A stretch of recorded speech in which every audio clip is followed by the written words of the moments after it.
October 1944. The skies over Belgium are a gray, freezing canvas where men die in variables of seconds and inches. A lone P-51 Mustang, painted with the distinct blue nose of the 352nd Fighter Group, rolls inverted at 28,000 feet. To the pilots watching from the bomber formation below, it looks like a mistake, a mechanical failure, a pilot passing out from hypoxia. The Mustang doesn't just dive, it tumbles. It drops its nose past vertical, spiraling downward in a violent, corkscrewing descent that shreds the air and screams with the sound of a tearing canvas. Standard Army Air Force doctrine is clear. Altitude is life. Energy is insurance. To voluntarily surrender 10,000 feet of altitude in seconds is not tactics, it is suicide. It violates the fundamental equation of aerial combat that says he who is highest wins. But the pilot in the cockpit, Major George Preddy, isn't thinking about doctrine. He is thinking about vectors. He watches the German Bf-109s climbing below him. They expect him to stay high. They expect him to dive, fire, and zoom climb back up. They are calculating their defensive turns based on the textbook behavior of an American pilot. Preddy pulls the stick back into his gut. The Mustang shudders, groaning under 7 GS. He doesn't pull out to climb. He pulls out to level off below the enemy. He has traded potential energy for kinetic ferocity. He is now screaming upward from the blind spot beneath the German formation, his speed touching 450 miles per hour. Before the German Rottenführer even checks his mirror, Preddy's 6.50 caliber machine guns are already converging on his fuel tank. The physics don't make sense to the observer. Preddy has violated the rules of energy management, yet he scores the kill. But back at the base in Bodney, England, the mood is not one of celebration. It is one of concern. The briefing room at Bodney smells of damp wool, stale cigarette smoke, and high-octane anxiety. The Nissen huts rattle in the English wind. It is a place of grim arithmetic. Pilots count missions like prisoners count days. 25 used to be the magic number. Now it's just until the war ends.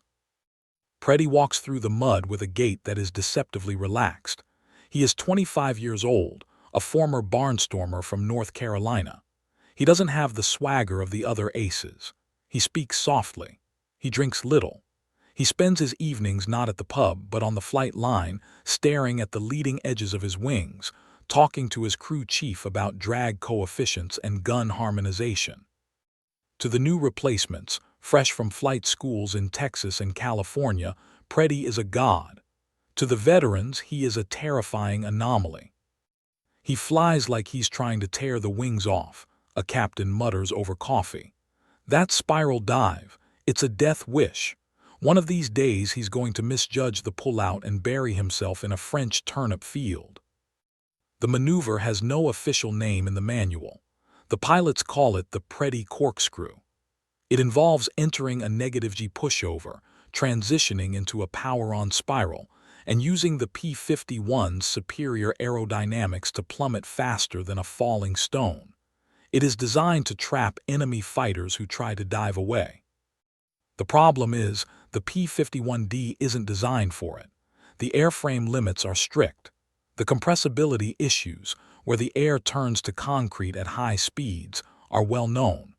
Preddy is flying on the razor's edge of structural failure. "George," the group commander says during a debrief, tapping the chalkboard, "you're bleeding too much energy on the initial merge.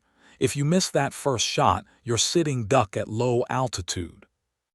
Preddy looks at the diagram. He sees the lines, the arcs, the standard engagement curves. "Sir," he says quietly, "if I miss, I'm dead anyway, but I don't plan on missing." It sounds arrogant, but Preddy isn't bragging. He is stating a mathematical probability.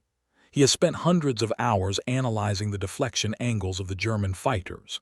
He knows that a Focke-Wulf 190 rolls faster than a Mustang, but it bleeds speed in a sustained turn. He knows that a Messerschmitt climbs well, but its control surfaces stiffen at high speeds. Preddy isn't flying on instinct. He is flying on data. He treats Cripes A Mighty, his P-51, not as a chariot but as a sniper rifle. He has his ground crew harmonize his guns differently than everyone else. Standard convergence is set at 300 yards. Preddy sets his closer. He wants to be so close he can see the rivets on the enemy's cowling. He wants the kinetic energy of the bullets to shatter the engine block, not just puncture the skin. November 2nd, 1944, a training mission over the Channel. Preddy leads a flight of 4 rookies. They are green, boys who have more hours in a classroom than in a cloud. He is teaching them the dive. "Follow me down," Preddy radios. "Smooth inputs, watch your manifold pressure." He rolls inverted and drops. The rookies try to follow. The first one pulls too hard, entering a high-speed stall. The second one panics at the airspeed indicator reading 500 mph and pulls out early. The third one stays with him but blacks out from the G-force. Preddy levels off at 1,000 feet above the Whitecaps, perfectly controlled. He waits for his flight to reform. They are scattered, shaken, and terrified. Back on the ground, the grumbling grows louder. They say Preddy's tactics are unteachable. They say he is a freak of nature, a natural, and that trying to emulate him will get good men killed. The doctrine says stay high. The doctrine says play it safe. Preddy says the doctrine is why the war is dragging on. He sits in his quarters that night, sketching in a notebook. He draws cones of fire. He calculates lead angles for a target moving at 400 mph at a 30-degree deflection. He is obsessed with the concept of total energy.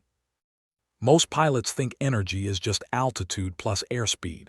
Preddy believes energy includes position and surprise. By diving past the enemy, he argues, you confuse their situational awareness. You become a ghost. A plane that was above them is suddenly below them. The German pilot looks up to check his 6, but death is coming from the floor. It is a theory that relies on absolute precision. One slip, one moment of hesitation, and the ground wins. December arrives. The Battle of the Bulge begins.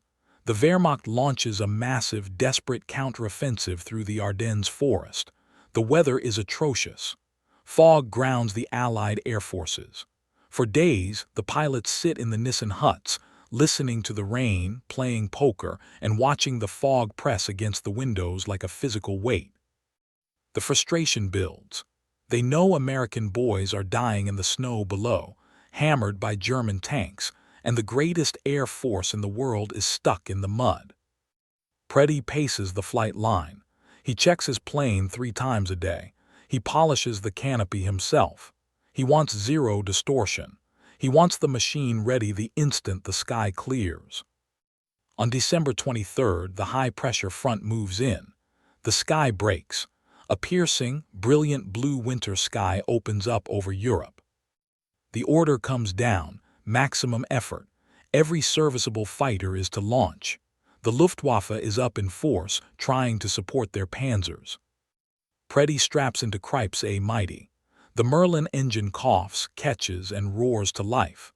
The vibration hums through his bones. It is a familiar, comforting lethality. He taxis out. His wingman, a lieutenant named Gordon, gives him a thumbs up. Gordon is a good pilot, steady, a by-the-book flyer. He worries about Preddy. He has told the others, flying with George is like holding onto the tail of a tiger.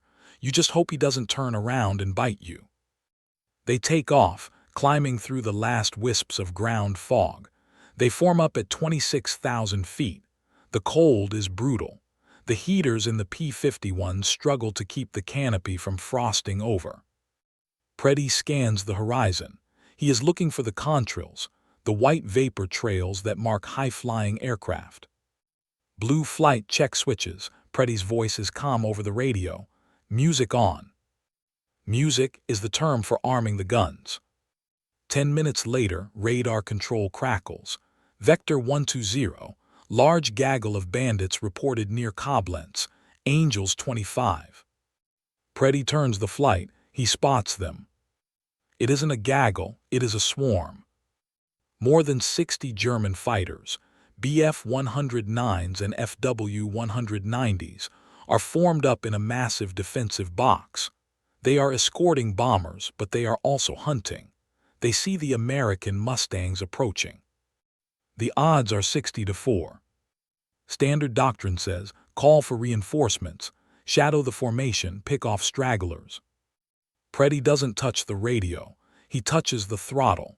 He pushes it past the gate into war emergency power. The engine howls as the supercharger kicks into high gear. He looks at the massive German formation. It is a wall of guns, a meat grinder. Most pilots would climb to get above them. Preddy looks down. He sees the gap beneath the formation, the blind spot. He looks at Gordon. Stay with me. Preddy rolls inverted. He initiates the crazy dive. He drops toward the earth, aimed not at the sky above the Germans, but at the hard deck below them. He is going to fly up into the belly of the beast. The pilots in the mess hall mocked it. The manual forbids it. But in the next 5 minutes, George Preddy is about to rewrite the history of aerial combat with a display of violence so precise, so rapid, and so devastating that it will look less like a dogfight and more like an execution. Bottom of the arc, 9,000 feet. Preddy hauls the stick back. The G-suit squeezes his legs, fighting the blood trying to rush to his feet. The Mustang groans, the airframe vibrating under the stress of a 450 mph pull-out. He hasn't just dived. He has built a reservoir of kinetic energy. While the German Bf-109s at 25,000 feet are cruising at 300 mph, Preddy is rocketing upward at nearly 500 mph. He is no longer a pilot, he is a projectile. He spots his entry point. 2 Bf-109s flying tight formation on the left flank of the German box. They are looking level and high, scanning for the classic American dive attack from the sun. They are completely blind to the threat screaming up from the hard deck. Gordon, break right and cover me, Preddy snaps. I'm going through. Preddy doesn't slow down. He keeps the throttle pinned. He closes the distance in seconds. 1,000 yards, 800 yards. The lead German pilot is just a silhouette against the sun. Preddy adjusts his trim. He doesn't need to pull much lead. He is coming from below, reducing the deflection angle. It's a belly shot, the most vulnerable part of an aircraft where the fuel lines and coolant pipes are exposed. He waits. Most rookies fire at 600 yards. They spray and pray. Preddy waits until 300. He waits until the wings of the 109 spill over the edges of his K-14 gun sight. He taps the trigger for less than a second. The 6.50 caliber machine guns, harmonized to converge at this exact distance, act like a saw. The stream of incendiary rounds slices through the 109's wing root. The German plane doesn't just smoke, it disintegrates. The wing folds up, snaps off, and the fuselage whips into a violent, unrecoverable spin. Preddy doesn't watch it fall. He is already moving. He uses his massive excess speed to zoom climb past the wreckage. The second German pilot, the wingman, is stunned. He sees his leader vanish in a fireball, but he can't see the attacker. Preddy has already shot past him, rocketing vertically into the sun. The wingman banks left, panic setting in. He exposes his canopy. Preddy kicks the rudder. The Mustang, stalling at the top of its zoom, pivots on a dime. He drops the nose. Now he is above the second German. Gravity works both ways. He dives, a short burst. The cockpit of the second 109 shatters. The pilot slumps forward. 2 kills in 20 seconds. The German formation begins to fragment. The defensive box, a tactic where fighters fly in protective layers, relies on discipline. But discipline collapses when the enemy is moving twice as fast as you, striking from angles that shouldn't exist. The radio channel is chaos. Amerikaner unter uns, Americans below us, break, break. Preddy is in the zone. Athletes talk about the zone where the game slows down. For a fighter pilot, it is a state of hyper-awareness where the conscious mind shuts off and the training takes over. He doesn't see airplanes, he sees vectors. He sees energy states. He spots a Focke-Wulf 190 trying to dive away. A classic mistake. The FW-190 is fast, but diving extends the fight. Preddy rolls his Mustang and cuts inside the German's turn. He checks his manifold pressure. 67 inches. The Rolls-Royce Merlin engine is screaming, pushing out 1,700 horsepower. The vibration is so intense Preddy's teeth chatter, but his hands on the stick are surgical. He closes on the FW-190. The German pilot jinks left, then right, trying to throw off the aim. Preddy doesn't chase the reticle. He anticipates. He puts the pipper in empty space, waiting for the German to fly into it. Short burst. The FW-190's canopy blows off. The pilot bails out. 3. Preddy pulls up again, trading his speed for altitude. He checks his mirror. His wingman, Gordon, is struggling to stay with him. Gordon is a good pilot, but he is flying by the book. Preddy is flying by feel. "George, you've got 2 on your 6, Gordon yells. "High 4 o'clock. Preddy looks. 2 Bf-109s have latched onto him. They are diving, tracers reaching out. This is the moment the critics warned about. This is where the crazy dive supposedly leaves you vulnerable, low on energy, trapped by superior numbers. But Preddy hasn't bled his energy, he has hoarded it. Instead of turning away from the attackers, which would expose his tail, or diving, which would put him on the deck, Preddy does the unthinkable. He chops the throttle to idle and drops his combat flaps. It is an air brake maneuver. The Mustang decelerates violently, like it hit a wall of water. The 2 German pilots, diving at 400 mph, overshoot. They flash past Preddy's nose so close he can see the oil streaks on their bellies. As soon as they pass, Preddy slams the throttle forward and retracts the flaps. The Merlin roars. He is now behind the men who were hunting him. It is the aerial equivalent of a judo throw. He used their own momentum against them. He lines up the trailing 109. The engine block explodes. White coolant sprays the windshield. 4. The lead 109 pulls hard vertical, trying to loop. Preddy follows. The P-51D is heavier than the 109, but it has more inertia. It carries its speed better in the vertical. Preddy hangs on his prop, inching closer as gravity claws at both planes. The German stalls first. His nose drops. Preddy is there.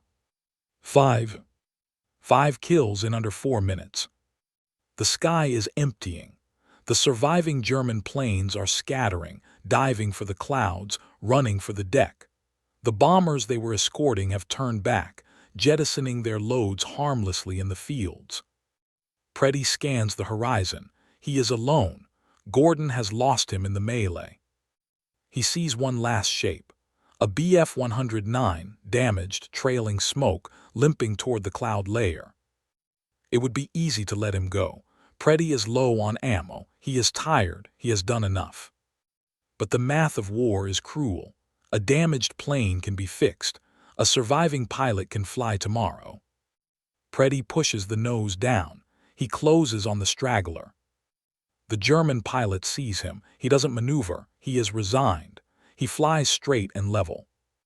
Preddy checks his ammo. The counters show less than 200 rounds per gun. That's about 3 seconds of fire. He closes to 100 yards. He wants to be certain. He presses the trigger. Click. The guns fire a short burst, then fall silent. The vibration stops. But it is enough. The rounds walk through the German's fuselage. The plane rolls over and drops into the clouds. 6. Preddy takes his finger off the trigger. He flexes his cramped hand. "Blue flight, this is lead," he breathes into the mask. "Splash 6, ammo depleted, RTB." There is silence on the radio, then Gordon's voice sounding stunned. "Copy lead, splash 6. Did you say 6? "Affirmative. Let's go home, Gordon. I need a drink." The landing is uneventful. Preddy taxis Cripes A Mighty to its hardstand. The engine shuts down with a metallic tink-tink of cooling alloy. The crew chief jumps onto the wing before the prop has even stopped spinning. "Major, we heard the radio chatter. Is it true?" Preddy slides the canopy back. He pulls off his helmet. His hair is matted with sweat. He looks exhausted, drained of adrenaline. "Reload her, Chief," Preddy says quietly. "Check the gun heaters. The outboard left froze up on me." He climbs out. He walks around the plane. The crew chief looks at the gun ports. They are black with powder burns. He looks at the gun camera aperture. "Major," the chief asks, "how many?" Preddy holds up 6 fingers. The ground crew stops working. A mechanic drops a wrench. 6. In one mission, most pilots pray for 1 kill in a tour. 6 is a statistic usually reserved for entire squadrons. The intelligence officer, Captain Barnes, runs up with a clipboard. He is out of breath. "Major Preddy, we need the report immediately. Corps HQ is asking what the hell happened up there. The radar screen just cleared." "I engaged a formation near Koblenz," Preddy says, lighting a cigarette. His hands are finally shaking. "I used the vertical entry. It works, Barnes. It really works." "The crazy dive?" Barnes asks. "Call it whatever you want," Preddy says, exhaling smoke. "They never looked down. They were watching the sun. I came up from the floorboards." Later that night, the gun camera footage is developed. The room is packed. The same pilots who mocked the suicide dive are standing on chairs to get a better look. The film plays. It is a blur of violence. Kill 1, the belly shot, the wing snapping off. Kill 2, the zoom climb execution. Kill 3, the overshoot trap. The silence in the room is heavy. It isn't the silence of respect. It is the silence of awe. They are watching a man dismantle the Luftwaffe with the precision of a surgeon and the brutality of a butcher. When the film ends, no one cheers. The group commander walks to the front. He looks at Preddy, who is sitting in the back, nursing a cup of coffee. "Well," the commander says, "I guess we need to rewrite the manual." Preddy doesn't smile. He just nods. He knows that the manual didn't kill those Germans. Physics did. But the war isn't over, and in the frozen forests of the Ardennes, the German army is pushing back. The air war is about to get lower, dirtier, and infinitely more dangerous. Preddy has mastered the sky, but the ground is a different enemy. By late December 1944, George Preddy was no longer the maverick with the suicide dive. He was the highest-scoring Mustang ace in the European theater. The Preddy corkscrew, that violent, spiraling descent that violated every pre-war safety manual, was now unofficial doctrine in the 352nd Fighter Group. New pilots arriving from the States didn't want to learn the Army way. They wanted to learn the Preddy way. "You have to trust the airframe," Preddy told a group of wide-eyed lieutenants. "The Mustang will talk to you before it stalls. It will shudder in your hands. That shudder is the sweet spot. That's where you turn tighter than the German." Preddy had become the king of the Mustangs. With 26 aerial victories and more on the ground, he was closing in on the all-time record. The press loved him. They called him the Pied Piper of Bodney. But the fame sat heavily on his shoulders. Preddy wasn't a glory hound. He was an introvert. He didn't fly for the headlines. He flew because he felt a crushing responsibility to the bomber crews. Every German fighter he shot down was 10 American boys who would make it home to their mothers. Physically, the war was eating him alive. The crazy dive took a toll on the human body. Pulling 7GS repeatedly bursts capillaries in the eyes and bruises the internal organs. Preddy walked with a stiffness in his back. He had chronic ulcers from the stress. His commanding officer, Colonel Joe Mason, saw the fatigue. "George," Mason said one evening in the officers' club, "you've done enough. You're the top gun. Take a rotation. Go home. Sell some war bonds." Preddy looked into his beer. The Christmas decorations were up in the club, pathetic strings of popcorn and paper stars. Outside, the fog of the Ardennes offensive was grounding the fleet again. "I can't go, Colonel," Preddy said softly. "Not while the Bulge is happening. The Germans are throwing everything they have at our boys on the ground. If I leave now, who's going to teach the new kids how to survive?" It was the classic trap of the ace. He was too valuable to lose, but too effective to ground. Preddy stayed, and he prepared for a different kind of war. The high-altitude duels were ending. The Luftwaffe was being forced down to the deck to support their tanks. The war was moving from the clean, freezing air of 30,000 feet to the dirty, chaotic mud of the tree line. The Battle of the Bulge was a nightmare for air power. The Germans had launched their offensive under the cover of a massive winter storm, grounding the Allied air forces. For weeks, American infantrymen were slaughtered by Tiger tanks without air cover. But on December 23rd, the Russian high moved in. The skies cleared. It was open season. Preddy led mission after mission. The targets changed. Instead of massive bomber formations, they were hunting targets of opportunity, strafing columns of trucks, chasing Focke-Wulfs through the valleys. This was dangerous work. At 30,000 feet you have time.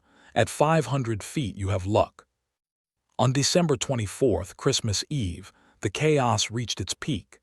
The sky was so crowded with planes, American P-47s, British Typhoons, German Bf-109s, that mid-air collisions were a real threat. But the biggest threat wasn't the enemy, it was confusion. The American troops on the ground were terrified. They had been pounded by the Luftwaffe for weeks. They were jumpy. They shot at anything with wings. Friendly fire wasn't a term used lightly. It was a daily reality. During a briefing, the intelligence officer warned the pilots, "Stay away from the American lines near Liege. The anti-aircraft batteries are nervous. They are shooting first and identifying later." Preddy nodded. He knew the risk. He painted bold black and white invasion stripes under his wings to help identification. But at 400 mph, stripes are just a blur.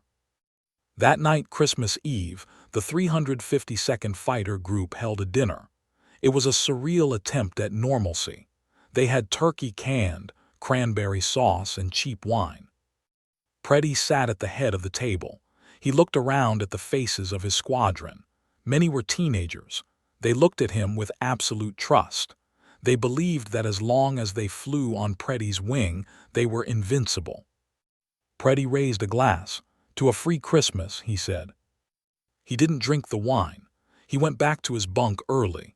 He had a bad feeling about the next day. He wrote a letter to his fiancée back in North Carolina. "The fighting is hard right now. The Germans are desperate, but I think we have them on the run. I hope to be home soon." He left the letter on his desk. December 25th, 1944. Most of the world was praying for peace. George Preddy was strapping into a killing machine. His plane, Cripes A Mighty III, was a masterpiece of maintenance. The wax on the wings was polished to a mirror shine to reduce drag. The guns were harmonized perfectly. Preddy climbed onto the wing. His crew chief, Art Snyder, handed him his helmet. "Merry Christmas, Major," Snyder said. "Same to you, Art. Keep the turkey warm for me. I'll be back by noon." It was a standard patrol mission. Preddy was leading a flight of 10 Mustangs. Their job was to sweep the area near Koblenz and protect the bombers hitting the German supply lines. They took off into the blinding winter sun. The air was crisp and smooth. For the first 2 hours, it was quiet. The radio was filled with the chatter of other squadrons, but Preddy's sector was empty. Then the radar controller broke the silence. "Blue leader, be advised. Bandits reported strafing American positions near the Quad City area. Vector 190. Preddy checked his map. The Quad City area was a dense industrial zone. It was messy terrain, smokestacks, rivers, forests. Roger, control, blue flight drop tanks, let's go hunting. The 10 Mustangs jettisoned their external fuel tanks. They fluttered down like silver leaves. Preddy pushed the nose over. He didn't do the crazy dive this time. He did a shallow, hunting descent. He was looking for movement against the snow. He spotted them at 10,000 feet. 2 Messerschmitt Bf 109s and 2 Focke-Wulf 190s. They were harassing a straggling B-24 Liberator. "Tally-ho," Preddy said calmly. "I'll take the 2 on the left. Gordon, take the right." It should have been a routine bounce. Preddy had the altitude, he had the speed, he had the surprise. But the Germans didn't fight. As soon as they saw the Mustangs, they broke. They didn't climb, they didn't turn, they dove. They ran for the deck. This was the new Luftwaffe tactic. They knew they couldn't beat the Mustang at altitude, so they dragged the fight down to the treetops, where the flak lived. They were luring the Americans into the weeds. Preddy knew it was a trap. He knew the doctrine said let them go. But he also saw the bee, smoking. He saw the black crosses on the wings of the enemy. The predator instinct took over. "They're running," Preddy said. "Follow me down." He pushed the stick forward. The chase was on. The chase led them right over the front lines. Preddy locked onto a FW 190. The German pilot was good. He used the terrain, banking around hills, skimming over church steeples. Preddy stuck to him like a shadow. He closed the distance.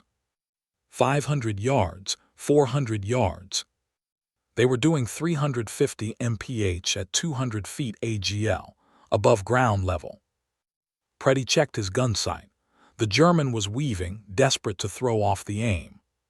"Steady," Preddy whispered. He fired a short burst. The tracers zipped past the FW 190's canopy. The German broke hard left, turning directly over a clearing in the forest. Preddy followed. What Preddy didn't know, what he couldn't know, was that the clearing was occupied. It was occupied by the U.S. Army's 12th Anti-Aircraft Group. They were manning a battery of Quad 50 meat choppers, 4.50 caliber machine guns mounted on a half-track. These gunners had been strafed by the Luftwaffe all morning. They were cold. They were terrified. They were looking at the sky with hatred. They heard the engines screaming. They saw 2 planes pop over the tree line, flying low and fast. One plane had black crosses. The plane right behind it had blue American markings. But at 350 mph, head-on, silhouettes blur. The gunners didn't look for stars and bars. They didn't look for the distinctive scoop of the Mustang. They just saw airplanes. And in the Battle of the Bulge, airplanes meant death. "Target," a sergeant screamed on the ground. "Open fire." The Quad 50 spun around. The barrels lowered. Preddy was focused entirely on the Focke-Wulf. He was seconds away from his 27th kill. He was lining up the shot that would make him the ace of aces. He didn't see the muzzle flashes on the ground. He didn't see his own countrymen leveling their guns at his belly. The tragedy of war is rarely about villains. It is often about good men making split-second mistakes in the fog of fear. As Preddy banked to follow the German, he exposed the full underside of Cripes A Mighty to the battery below. The air filled with American tracers. It happened in less than 2 seconds. George Preddy was focused on the Focke-Wulf 190. He was 50 feet above the treetops, doing 350 miles per hour. At that speed, and at that altitude, the margin for survival is non-existent. The American anti-aircraft battery, Battery A of the 430th AAA, opened up with everything they had. 4 Quad 50 mounts unleashed a storm of .50 caliber rounds. Preddy didn't jink. He didn't know they were there. The bullet struck Cripes A Mighty third from below. Clang clang RIP. The sounds of impact were sickeningly loud in the cockpit. The armor-piercing rounds punched through the aluminum belly of the Mustang. They shredded the coolant lines. They smashed into the engine block. But the fatal hit wasn't to the engine. One round, or perhaps a cluster, punched through the cockpit floor. Preddy's wingman, Lieutenant Gordon, watched in horror from behind. He saw the red tracers. He realized instantly what was happening. "Hold fire, friendly, friendly," Gordon screamed into the radio, but the ground troops weren't on the aviation frequency. They couldn't hear him. Gordon watched pieces of Preddy's plane fly off. He saw the canopy jettison, a desperate, reflexive action by Preddy to bail out. But the physics were against him. When a P-51 loses its coolant, the engine seizes within seconds. But Preddy didn't have seconds. He was at treetop level. The Mustang pitched up violently for a split second, likely Preddy pulling back on the stick in agony or a reflex to gain altitude. Then it rolled inverted. It was the start of the crazy dive one last time, but there was no altitude to recover, no sky to work with. The plane cartwheeled. The right wingtip clipped the frozen ground. The aircraft disintegrated in a blinding flash of fuel and metal, tumbling across the snow-covered field near the village of Langerwe. Gordon circled overhead, screaming into his mask, tears streaming down his face. The German Focke-Wulf escaped. The guns on the ground fell silent, the crews cheering, thinking they had just splashed a Nazi attacker. It was 12:00 p.m., Christmas Day. On the ground, the gun crew sprinted toward the burning wreck. They were pumped full of adrenaline. They high-fived each other. "We got him! We got the bastard!" The first soldier reached the tail section, which had snapped off and landed in a snowbank. He stopped. He dropped his rifle. He stared at the insignia painted on the vertical stabilizer. It wasn't a swastika. It was a white star in a blue circle, the star in bars. "Oh God," the soldier whispered. "Oh God, no." They ran to the cockpit section. They found the pilot. He was still strapped into the seat, thrown clear of the fire. They saw the blue flight suit. They saw the Me West Life vest. They saw the American Eagle insignia on his shoulders. The cheering died instantly. The soldiers stood in the snow, the silence ringing in their ears louder than the gunfire. They removed his helmet. They saw a young man, 25 years old, with a face that looked like their brothers, their cousins. They checked his dog tags. Major George Preddy. The battery commander arrived. He looked at the wreckage. He looked at his men, who were now weeping openly, sick with the realization of what they had done. This wasn't just a pilot. This was the ace of aces, the man who had cleared the skies for the bombers, the man who had saved thousands of American lives, and they had killed him on Christmas Day. The commander took off his helmet. "Cover him up," he choked out. "Cover him up." Back at Bodney, the sun began to set. The squadron returned. One by one, the Mustangs peeled off and landed. The crew chief, Art Snyder, stood by Preddy's hardstand. He held a thermos of hot coffee. He waited for the familiar roar of Cripes A Mighty. He counted the planes, 9. He waited. Gordon taxied in. He shut down his engine. He didn't climb out. He just sat in the cockpit, head in his hands. Snyder ran over to Gordon's plane. "Where is he? Where's the major?" Gordon looked up. His eyes were hollow. "Friendly fire," Gordon whispered. "The flak, it was ours." The news spread through the base like a virus. The mess hall was silent. The Christmas turkey went uneaten. The decorations looked grotesque in the gloom. In Preddy's room, the letter to his fiancée sat on the desk, waiting to be mailed. George Preddy was officially credited with 26.83 aerial victories. The fraction comes from shared kills. He was the top P-51 Mustang ace of the war. Military historians argue that if he had survived the war, he would likely have surpassed Richard Bong, 40 kills, to become the American ace of aces. He was flying in a target-rich environment, at the height of his skill, in the best fighter plane ever built. But numbers don't measure the man. Preddy's legacy wasn't in the tally, it was in the technique. The Preddy corkscrew, the high G spiral dive that the veterans mocked, became standard energy management doctrine. He proved that the P-51 wasn't just a boom and zoom interceptor. It was a supreme dogfighter if flown at the edge of its envelope. He taught a generation of pilots that safety in combat is a myth. Safety doesn't come from flying straight and level. Safety comes from aggression. It comes from doing the thing the enemy thinks is impossible. The tragedy of his death highlighted the brutal confusion of the Battle of the Bulge. It forced the Army to overhaul its air-to-ground coordination. It led to better training for anti-aircraft crews and aircraft recognition. But for the men of the 352nd, the lesson was simpler and colder. War doesn't care who you are. You can be the best pilot in the world. You can master the physics of flight. You can outsmart the Luftwaffe's greatest aces. But you can't outsmart a bullet with your name on it, especially if that bullet was paid for by your own government. Preddy was buried in Europe, alongside the men he died trying to protect. Years later, his brother, Bill Preddy, also a P-51 pilot, was shot down and killed in Czechoslovakia. They are buried side by side. Two brothers, two Mustangs, two heroes who never came home. The story of George Preddy is a reminder that the line between a hero and a casualty is terrifyingly thin. He was a mathematician of the sky. He calculated vectors, energy states, and deflection angles, but he couldn't calculate the fog of war. We honor not just the victories, but the tragedies. We tell the stories of the men who pushed the limits of machines and human endurance.